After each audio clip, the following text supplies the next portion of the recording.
음, 영을 쫓는 자는 영의 일을 계속해서 생각하는 자이다. 마태복음 3장 11절. 그는 너희에게 성령과 불로 세례를 주실 것이다. 불은 물론 죽음, 죄를 의미하고요. 죽음으로는 근데 여기에 성령과 불이라는 게 참 신기했어요. 그러니까 죽음, 그 다음에 성령이 그 위에 덧입혀져야 되는 거예요.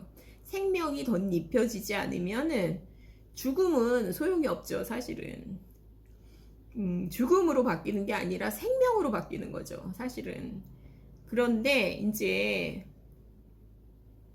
혼의 죽음의 상태를 강조한다거나 내가 없으면 수치심이 없다고 말한다거나 내가 사는 게 아니라 그리스도가 산다. 그러니까 이제 내가 너무 수동적이면 된다.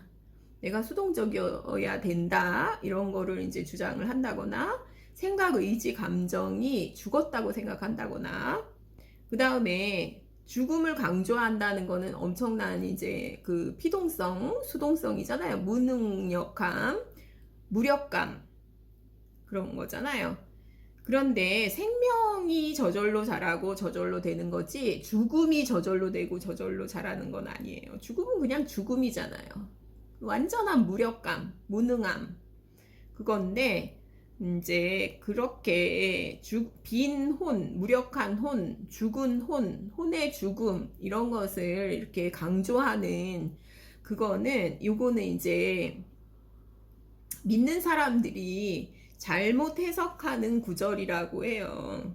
그러니까 빌립보서 2장 13절에 나오는 너희 안에서 행하시는 이는 하나님이시니 자기의 기쁘신 뜻을 위하여 너희로 소원을 두고 행하게 하시나니. 근데 이 구절을 수동적인 사람은 이 구절을 이렇게 이제 읽는다 해요. 내 안에서 원하시는 분도 하나님이시고 행하시는 분도 하나님이시다. 즉 주님께서 나 대신 원하신다는 것이다. 그런데 여기서 성경 본문은 믿는 사람이 의지로 어떤 행동을 하기까지 하나님께서 혼 안에서 역사하신다는 것을 의미하지 하나님이 우리 대신 하나님이 나 대신 다 원하시고 다 행하신다는 얘기가 아니에요. 그러니까 하나님께서 혼 안에서 역사하신다는 것을 의미하지 하나님이 다 해주신다는 의미가 아니거든요. 그런데 수동성, 피동성을 강조하는 사람들은 이 본문에 대한 해석을 하나님께서 믿는 이를 대신해서 원하시기까지 하고 역사하시기도 한다. 이렇게 이제 잘못된 해석을 도출해내죠. 근데 자신의 의지를 사용하지 않는 그런 근거를 제공하게 되면 의지의 수동성을 야기시키고요. 그러면은 제일 이익을 받는 사람은 사탄이에요, 사실은. 하나님은 사람 대신 의지를 행사하지 않으세요. 그래서 강조되어야 할 진리는 하나님께서 결코 사람 대신 그의 의지를 사용하시지 않으며 그가 하는 것은 무엇이든 스스로 그 행동에 책임을 져야 한다는 것입니다. 그러니까 의지의 수동성을 강조하면서 내가 죽었다. 그리고 이제 죽음 간증을 해봐라. 죽음 간증이 구원 간증이라 그러면서 그걸 해봐라 하는 그런 사람들이 그러니까 성경 말씀이랑 비슷한 것 같지만 사실은 완전히 다른 것, 다른 결론에 이르러요. 참 위험하죠. 그래서 이제 제가 좀 제시펜 루이스의 영을 분별하는 그리스도인의 좀 이렇게 발췌해 놓은 게 있어서 그것을 좀 이렇게 말씀드리려고 해요. 악한 영들이 마음껏 속일 수 있는 조건을 만드는 오해. 하나님과 사탄의 일을 분별하는 방법을 모르는 사람들은 이러한 일을 겪을 수 있습니다. 하나님이 모든 것을 가르치고 생각나게 하심으로 우리 머리로 생각할 필요가 없다는 생각은 매우 위험합니다. 악한 영들이 마음껏 속일 수 있는 조건을 만드는 오해를 살펴봅니다. 첫째, 그리스도가 내 안에 사신다. 따라서 내가 사는 것이 아니다. 갈라디아서 2장 20절에 대한 오해. 둘째, 그리스도가 내 안에 사신다. 따라서 내 개성은 다 사라졌다.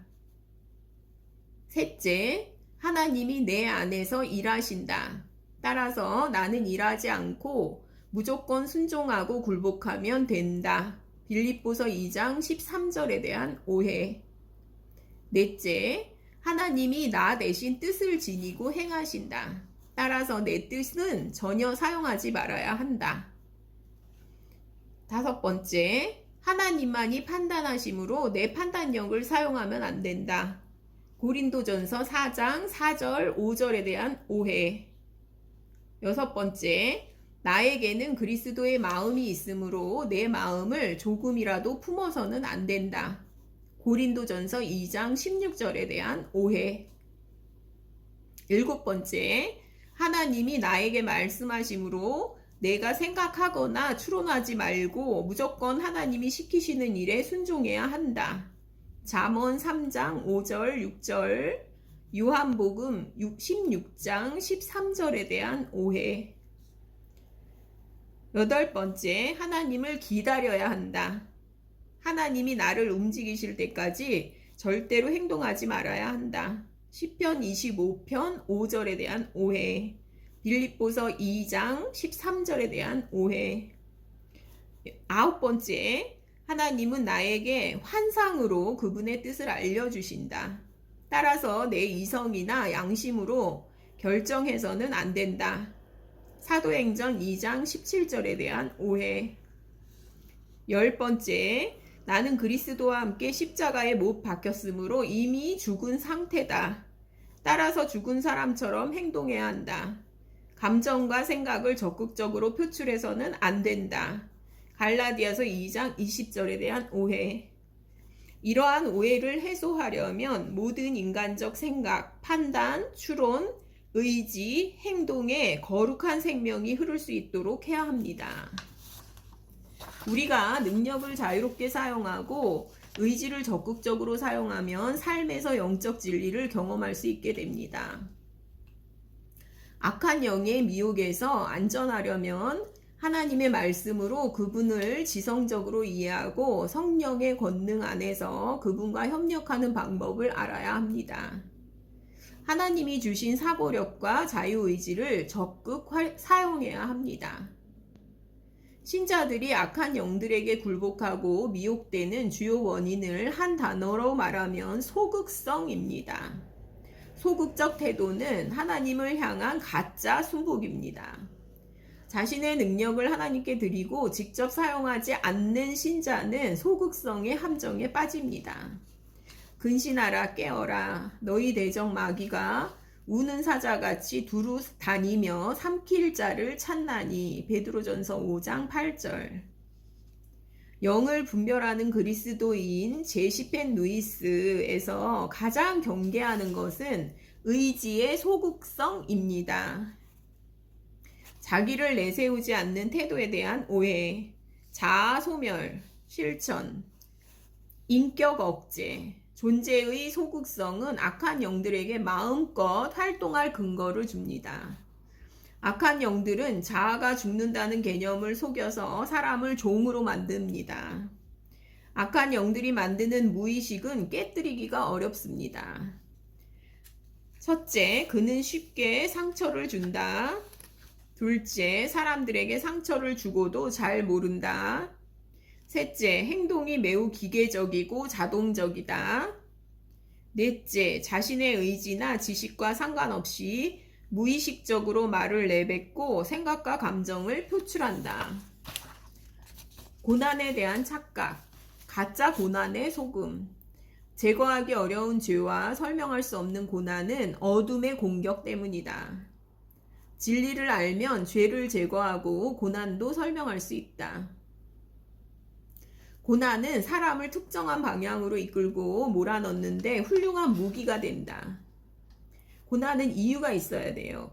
그냥 고난을 그냥 참고 견디면 안 돼요. 뭔가 이유가 있는 거거든요. 고난이나 질병은. 악한 영들이 일으킨 고난은 그리스도의 고난과 철저히 구별된다. 악한 영들이 준 고난에는 목적이 보이지 않는다. 겸손에 대한 착각, 자신감 상실, 무겁고 침울한 영, 우울함, 부적절한 상황에서 자기를 비하한다. 하나님을 섬기는 일에서도 물러난다. 나를 빼려고 하고 나를 내세우는 일을 불편하게 생각한다. 나약, 어둠, 침울, 소망 없음, 상처 입는 태도.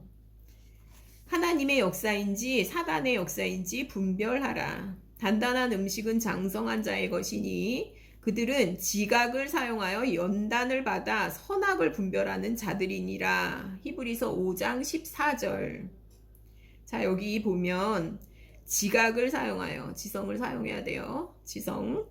연단을 받아 선악을 분별하는 자들이니라. 장성한 자는 선악을 분별해야 돼요. 사탄은 혼합하는 자다. 하나님과 사탄 모두 사람 안에서 역사하려면 사람의 의지가 필요하다. 하나님을 위조하는 행위가 미혹의 시작이다. 악한 영의 목표는 소유와 통제이다. 하나님은 소유권의 개념으로 인간을 소유하시며 통제가 아니라 협조를 요청하신다. 하나님은 통제하시는 분이 아니고요.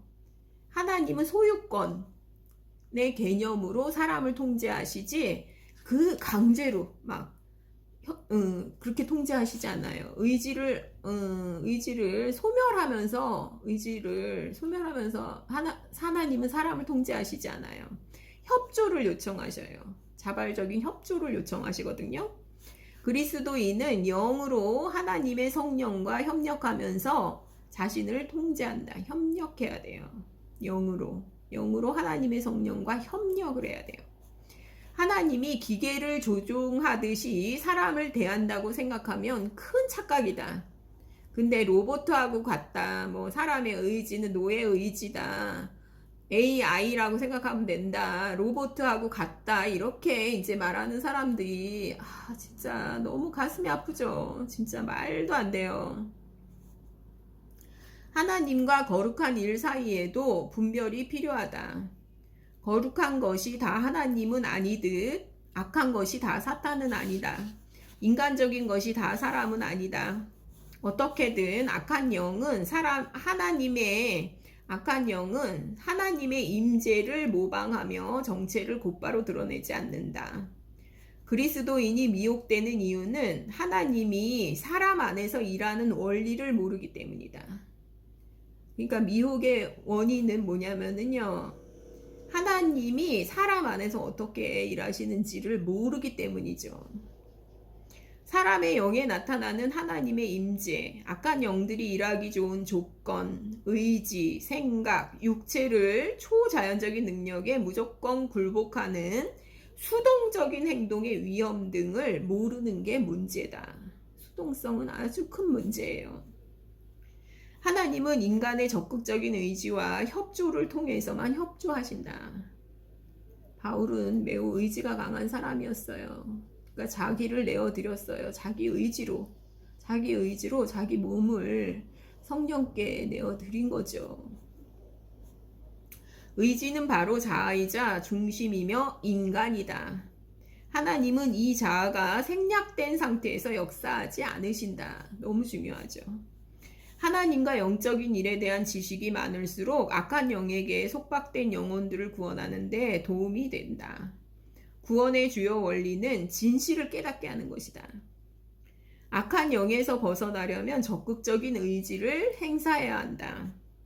바울은 황홀한 중에도 그의 생각, 혀, 지적 능력 등을 모두 사용하였다.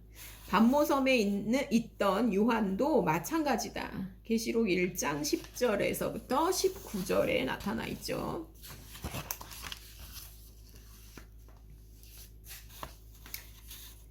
악한 영들이 그리스도인들을 통제하려는 이유, 쉴 곳을 찾기 위해서.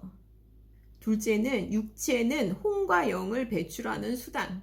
겉사람을 통제하게 되면 우리의 자유로운 행동을 막아서 속사람까지 통제할 수 있다는 거죠. 이때 우리 중심에 있는 생명을 파괴할 수는 없습니다. 그러나 포로로 만들 수는 있어요. 몸의 기능 둔화는 영적 성장을 방해하고요. 생각에 착각과 미혹이 가득함, 몸은 연약해지고 질병이 생기고요. 영에 내주하시는 성령이 밖으로 흐르기 어렵고요. 적극적인 생각으로 진리를 전달하거나 육체를 활발히 사용하여 하나님을 섬기는 일로 예수님의 생명을 드러내기도 어렵게 됩니다. 그리스도인들이 낮은 수준의 도덕 기준을 갖는 이유는 일부 그리스도인은 양심보다 음성 혹은 성경 말씀을 더 높은 차원의 인도로 받아들이기 때문입니다. 무조건 순종하면 된다는 생각에 양심을 사용하지 않습니다. 양심을 사용하지 않는 탓에 악한 영의 인도를 받습니다. 그의 양심은 마비되어 제 기능을 못합니다.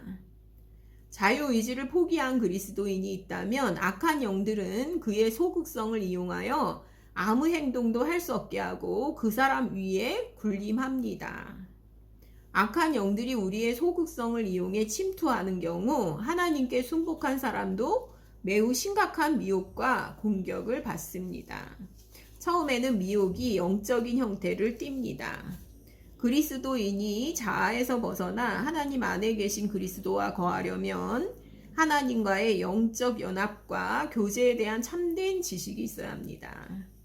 내주하시는 하나님은 영 안에 사십니다. 혼, 즉 사람의 성품은 성령으로 보좌에 앉아 계신 그리스도를 나타내는 수단입니다. 진심으로 하는 참회는 강요가 아니라 깊은 깨달음에서 출발합니다.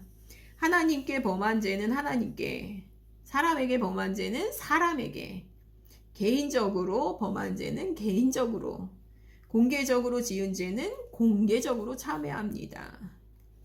대적은 사람을 공개 참회로 몰아넣어 많은 것을 얻습니다. 그러니까 아무 때나 공개 참회를 하면 안 돼요. 공개 참회를 하면 안 돼요. 진짜 잘못을 깨달았을 때 공개 참회를 하는 것이지 아무 때나 참회를 하면 안 돼요.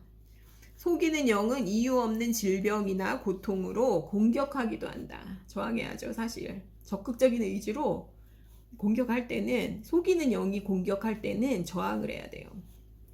사탄의 음성일지도 모르는 경우, 첫째, 성령이 내주하시는 깊은 영의 영역이 아니라 육의 영역이나 외부에서 음성이 들릴 때, 어떤 사람의 말을 막 그냥 맹목적으로 막 따라가면 안 돼요. 두 번째, 생각하고 판단할 시간을 주지 않고 갑자기 행동하라고 계속 마음을 움직일 때. 셋째, 제대로 생각할 수 없을 정도로 혼란스럽고 소란할 때. 성령은 우리가 사고력을 사용하여 선택하는 책임 있는 존재이기를 바라십니다. 속이는 자의 행동인지 아닌지는 열매로 알 수 있으므로 근원을 분명하게 알 때까지는 판단을 유보하고 중립적인 태도를 취하는 것이 좋습니다. 자, 오늘은 제시펜 루이스의 영을 분별하는 그리스도인 첫 번째 나눔을 가졌습니다. 이상입니다. 감사합니다.